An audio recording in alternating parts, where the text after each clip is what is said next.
One. What is good? What is up, people? Hey, hey, how's it going, bro? It's been a while. It's been a while, man. Hey, man, you think they missed us? I think so. I think they did, man. We've been on a little hiatus, but this is your boy Davonne, And this is Mark. and this is the 30 and 8 podcast. Podcast. We are back. Yes, yes, long And more overdue. consistent, too. We're definitely going to be more consistent, all right? But, we had to take care of some things, had to pray and fast, had to pay some bills, but we're back and we're going to be talking on more topics, Mhm. more conversations that just people need to hear, and just some opinions that we have, man. Right, right. And we You forgot we did feeling have the all right, man? holidays too.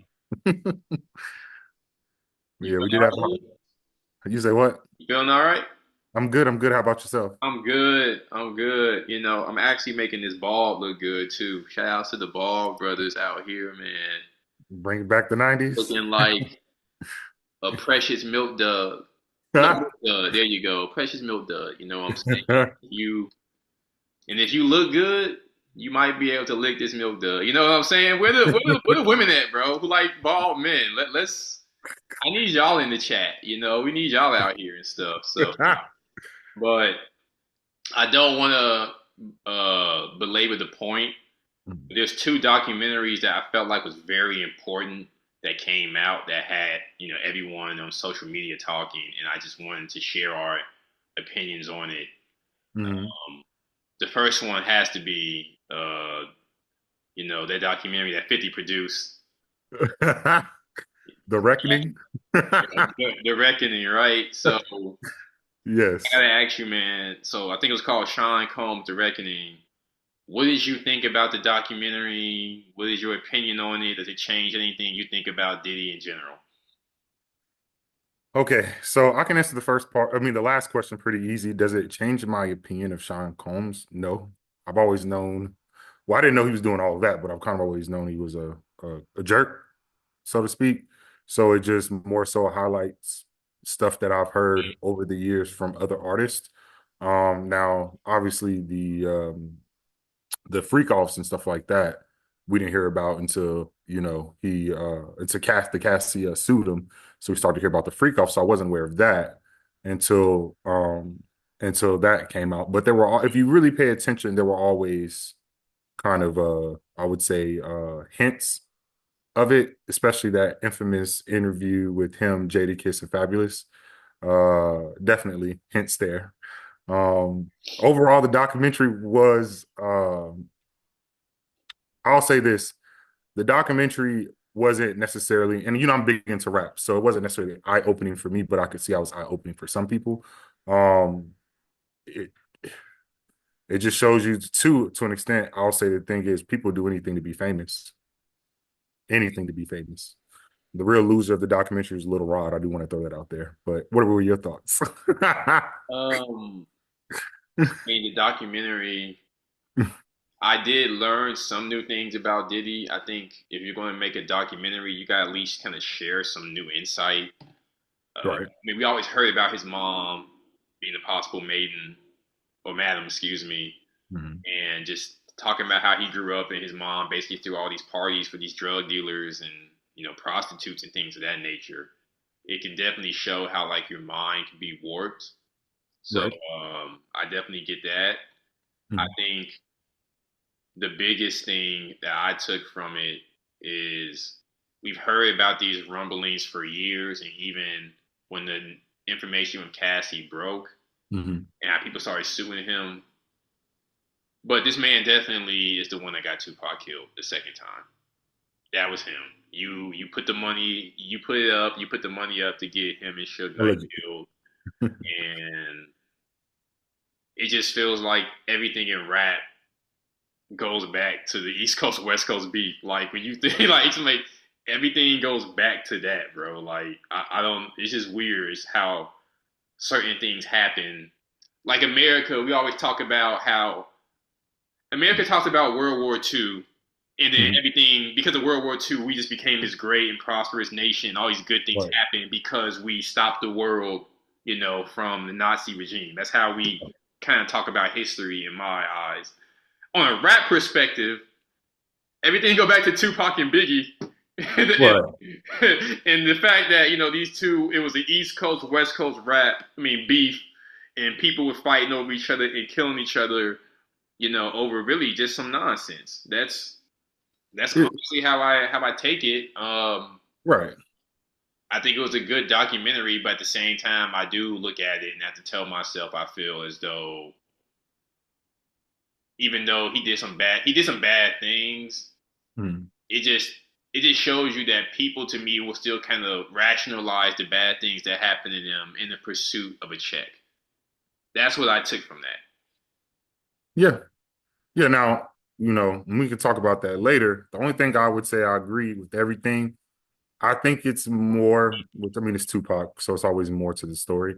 But I do think it's more to that Tupac situation and than what we'll ever know. Um, but based on the documentary, I definitely see your point as far as like him having something to do with the second shooting of Tupac. But I don't know, and I know it was a while ago. I don't know if he necessarily had anything to do with Big dying. But I did remember him years ago saying that Big was supposed to go to Europe. Um, I think the night before he died, or a couple of days before he died. I did something along those lines. He did have a video where he was, he brought that up. So it was interesting that they did bring that up again in the documentary, briefly. But Diddy basically was the if everything they're saying is true, Diddy was basically John Gotti of rap, and we didn't know it. Yeah. And we did not know it. And the fact that they said he's the one that canceled that flight for him to go to Europe. He wanted Yeah. he wanted to stunt. He wanted to let his rap nuts hang after they die and said, "Nah, we about to come out here in LA and party." Is bottom. I don't even want to belabor this point. The bottom line is modeling yourself after drug dealers is not going to help you in the long run. I don't care what you do. Drug dealers either get killed or they go to jail. That's just the bottom line. He modeled himself after his drug dealers, after his mom, his Mhm. dad, the people in his neighborhood. It's just not going to Right. work. Right. And the crazy thing is, if I know he said he's from Harlem, but if I'm not mistaken, he grew up in Mount Vernon, Yeah. and that's like a suburb. So the irony. I mean, Harlem is Harlem, of course. We already know that, but it's a suburb. So it's just like, dude, you made it. Like, you would think after the big situation you would have chilled out. Then after the Shine situation, you would have chilled out. But I guess, like I said, modeled himself after the John Gotti, Teflon Don. So Exactly, you exactly. know, I so wanna shift because that was the first documentary right. and one that I think we heard a lot about was that new Kanye documentary, In Whose Name, I believe is what it was called. And I want to know what the thoughts are on that documentary. Do you want me to go first on this one? Or you want to take this one? That's your man, so I'm gonna let you go first. Um, I think the In Whose Name documentary was a money grab. Okay. I don't think anyone in their rational mind would let that footage out about themselves unless they were in dire need of money or dire need of attention. Because there was nothing positive about a documentary. So when they did the was it Genius Hmm. documentary, that showed how Kanye made it into the industry, and it showed why Kanye was so arrogant and why Right. he always had these emotional reactions because he literally walked into a studio and played Jesus Walks, and they would look at him like he was crazy and kept texting on their phones. And then they didn't give him money for studio time, so he was sneaking in to do studio. He did a lot of stuff to make it. It is like I made it, and all you MFers were wrong.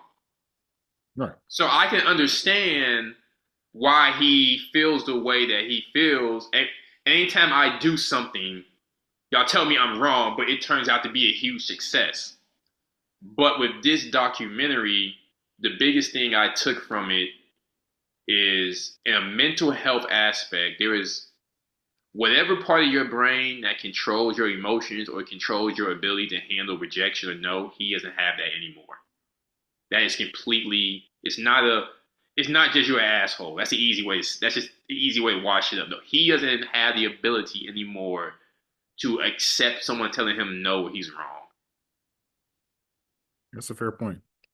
Um, I think with the Kanye West situation, I have to agree. But the thing he fails to understand is a lot of artists up and coming go through that. Some of the most successful artists have experienced rejection. I mean, Beyonce, when she was Destiny's Child, they were trying to make it. They got rejected quite a few times before they got their break, and then Beyonce went out on her own. We know her as one of the greatest entertainers of all time. Jay-Z got rejected. He was like 26, getting rejected. That's why they created Rockefeller so he can get his opportunity. It's very few, and like I said, I'm a rap head. It's very few Nas's of the world where there are big, rest in peace, where they just come out the gate and everyone is like, he's the one. I mean, even Tupac had to struggle to get into the game, and then they wanted to reject some of his music that he wanted to put out. And like Brenda's Got a Baby, that's one of his biggest records. And they didn't want to put it out originally because of the content. So execs get it wrong. And it's okay that they got it wrong and you made it. And it should be something where you are like, yeah, y'all are wrong, but a triumph situation. But I think because of all the rejection and probably some ego and definitely some mental health all mixed into one, I do have to agree with everything you're saying. It's just, dude, like it's so much with Kanye because I had a certain expectation of who he would become, and it really went in a complete opposite direction, like completely different than what I expected. So, So this gets us to the point that I think that people want to hear, and I think is an interesting debate. Who is a bigger letdown to you and or the culture? Is it Diddy or is it Kanye West? mm, I'm gonna have to say yay because Absolutely, not close. Diddy has, even if you take out the Cassie situation, the freak offs, which is a lot, but let's just take that away. We, as we said earlier, have heard rumblings and we've heard how he was for years. And to be honest, Bad Boy is a label.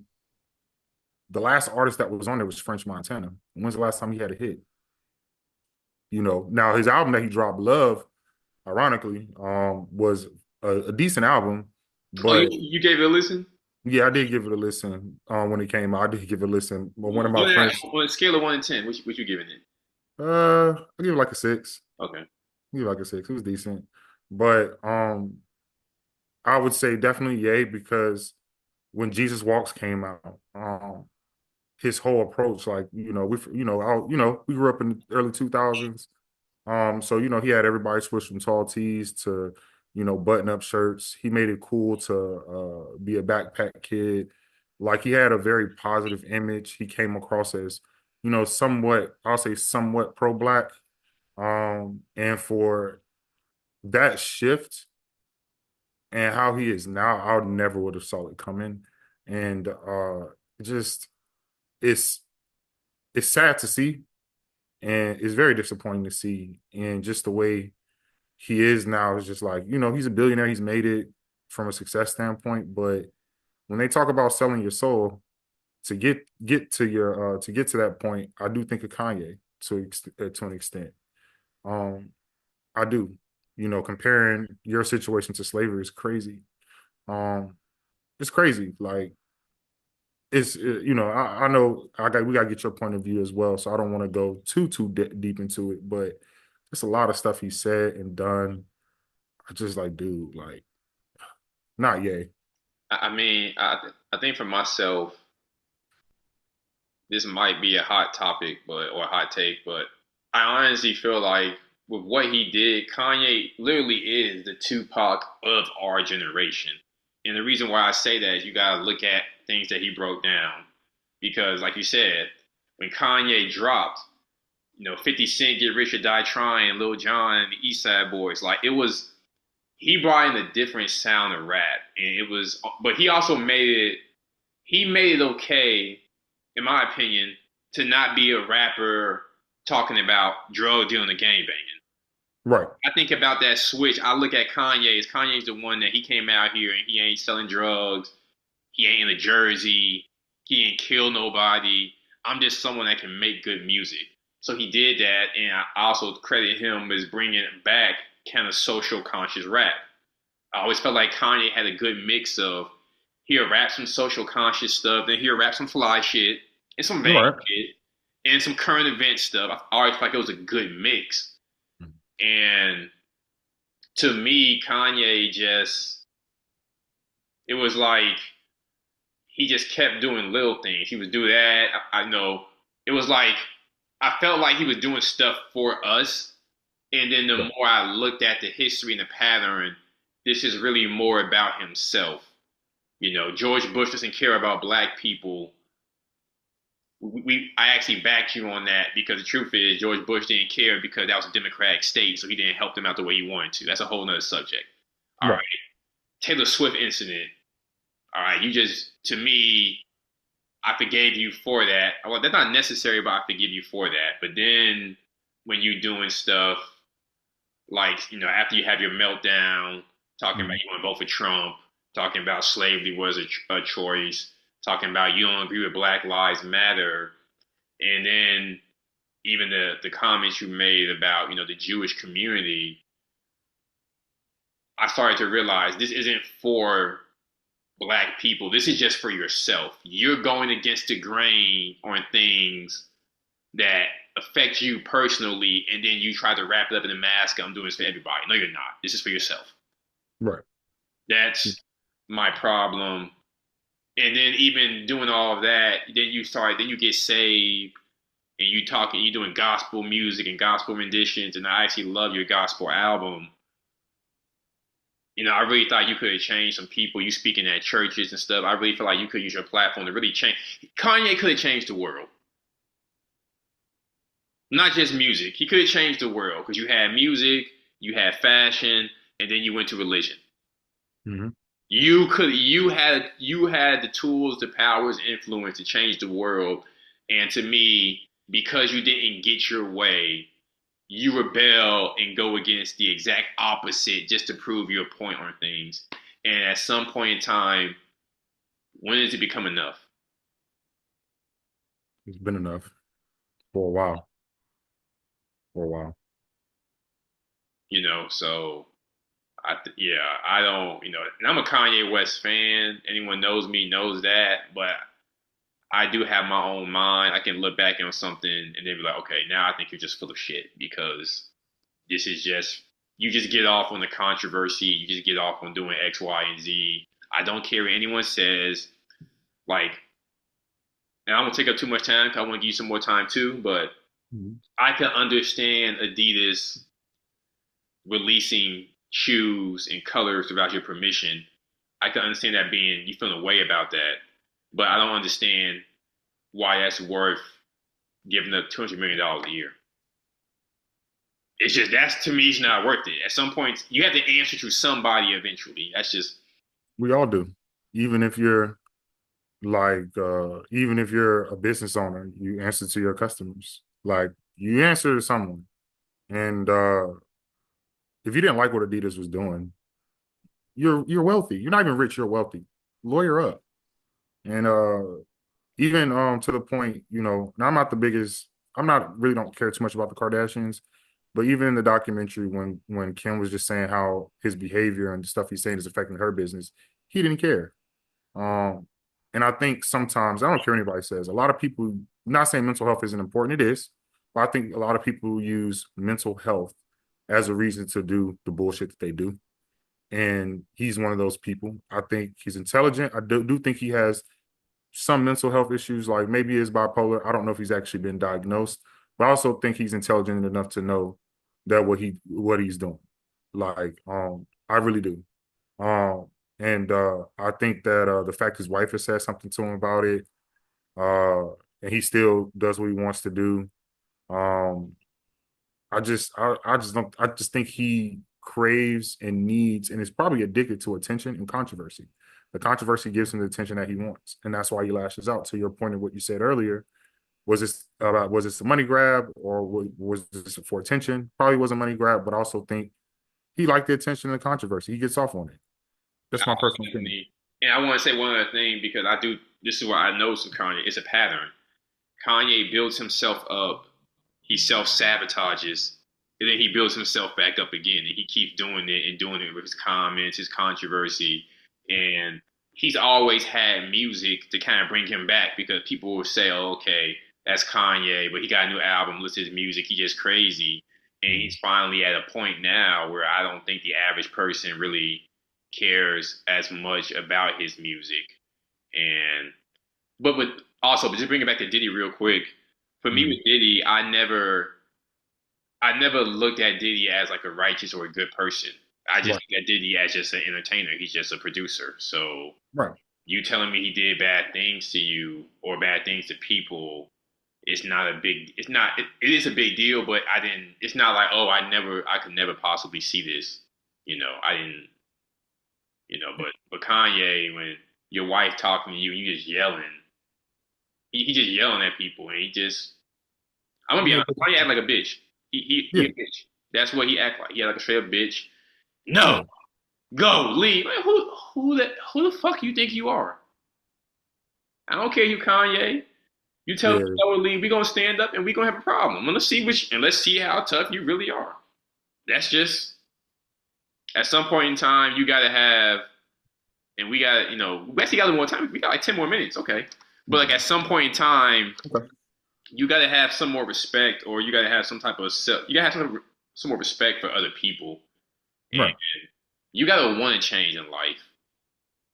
100%. I think that's the thing. A lot of times, most people don't want to change in life, so you just say, "This is just how I am," and then you find someone that will cope with what your BS is. And I just think that's what Kanye did. Same thing with Diddy. Diddy just did it under the mask of I'm gonna sign you and you're gonna be successful. I'm gonna say this, and I'll probably get in trouble for saying this. And this doesn't. It's not for everyone. This does not go on everybody, but some of those people are not victims. Like the Little Rod situation, dude. You kept staying. At some point, it's a choice. You talked about the situation. You broke it down, and the incident happened. I'm gonna just say the incident. The incident happened, and you still chose to stay. Um, and stayed there for months. So throughout that thought process, you never thought to leave. No, you wanted your money, and you end up. I don't think you end up ever getting it, but you wanted money. You wanted the fame, you wanted the money, and you stayed. Like and a couple other situations that they were talking about, as well is just like you knew what you were getting yourself into, and you stayed, and then now you cry that you're victim, you pull the victim card. Now, again, it's not for everybody. I'm not calling out everybody, but I do feel like some of the people that have sued him, like what's the guy's name that had the dreads? I can't think of his name. I forgot his name. But dude, you weren't a victim. You His childhood friend or the intern that started the with one that Bad. that had the 20 that they put Bad Boy, he on like 25%. Yeah, I don't remember his name, but I know who you're talking about. Yeah. You're mad. You're not a victim. You're a sucker. Like you played yourself. Like you did. You played yourself. Like you knew.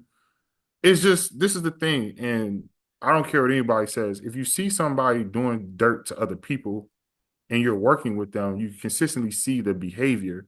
What makes you think they won't do it to you?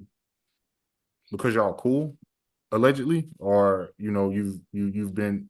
If you do it to one person, you do it to the other person. It's just that simple. And I think some of the stuff he said is true, but I think some stuff he said is extremely exaggerated and flat out not true. Because he did get exposed when he said that Diddy asked for the invoice of 400,000 for Big's funeral, and Big's estate came out and said it wasn't true.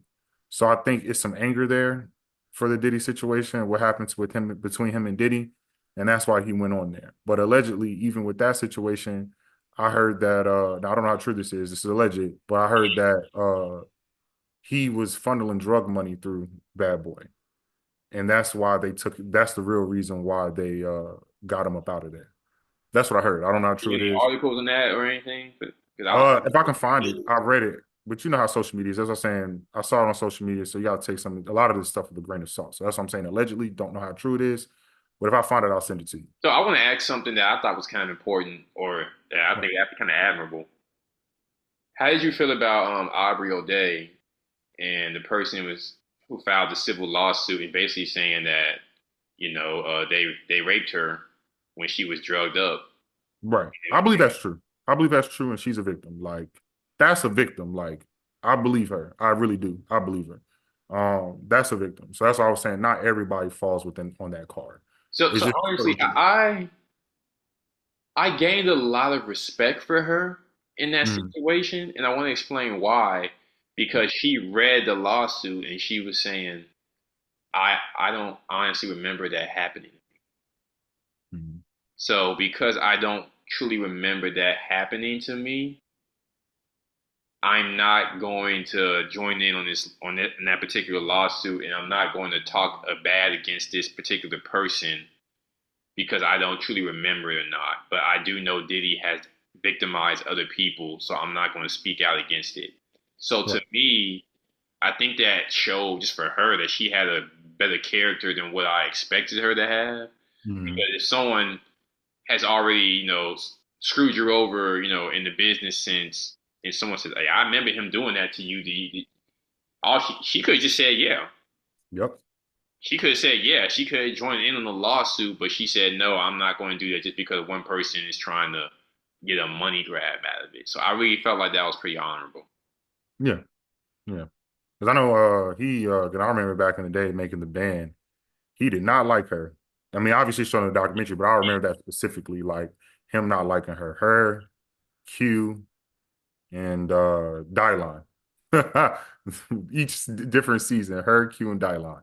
He did not like them, though they always stood out to me because he did not like them. So that is very honorable of her to still, like, hey, I don't remember, so I'm not gonna join in that. So that's why, I say anything that she says regarding the situation, I do believe her, and I do think she's a victim of Diddy.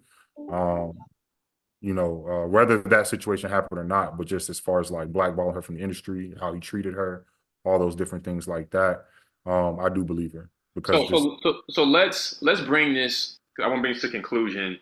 I mm, want to ask you: are these type of documentaries are they good for us as the people to see, or is this something that we should have tried to sweep under the rug and move forward as the betterment of our people? How do you feel about that? I do think it's something we should see. I would say two things to that. Uh, take it as entertainment. I'll say take it as entertainment to an extent because again, these are all allegations, and this is people giving their opinions, and everybody's opinion is biased to an extent, unless it's actual, truly documented proof or videos or evidence. We do have to look at it to an extent as entertainment. But obviously, like I said, I do believe things in there are true. I don't believe everything is true, but I do believe things in there are true.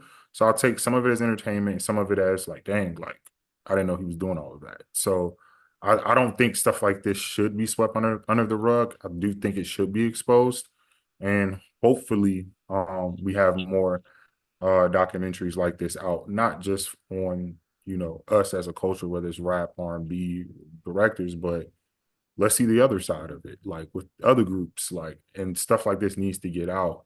So because we've spent so many years sweeping behavior like this under the rug, that hopefully with these types of documentaries coming out, the behavior stops. You know. Okay, so I'm partially there with you. Okay. So I don't have a problem with you making a documentary, showcase like how this was, showcasing his life and all the Mm. occurrences that happened.